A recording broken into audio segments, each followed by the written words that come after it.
Hello and welcome back. We are going to make this beautiful doll using craft paper. Take a printed craft paper, fold it like this. Again we are folding it from its sides. Now open it and then we are going to put all of them inside, and look, your box is ready. Make 3 such box. After that roll a craft paper like this. Again we are going to roll another piece of paper and paste all the dolls on the paper. Now put the stick in the center like this, and look, it is ready. You can also add a sticker.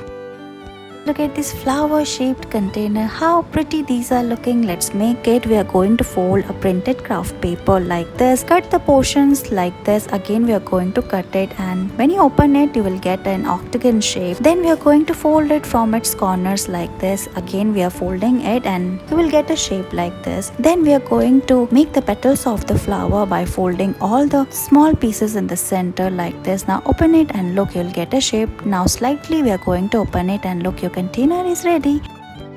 Here we are going to make this beautiful floral purse using craft paper. Let's make it. Fold a craft paper like this and make a triangular shape. Open it and again fold it from its side. We are making a crease here, and look, it is almost ready now. Again fold it from its top portion. Now you'll get a shape like this. Now make a box like this and paste the craft paper like this using a glue stick, and look, it is ready. Your bag is ready. Then we are going to add its handle. We are also pasting a bow, and look, it is ready.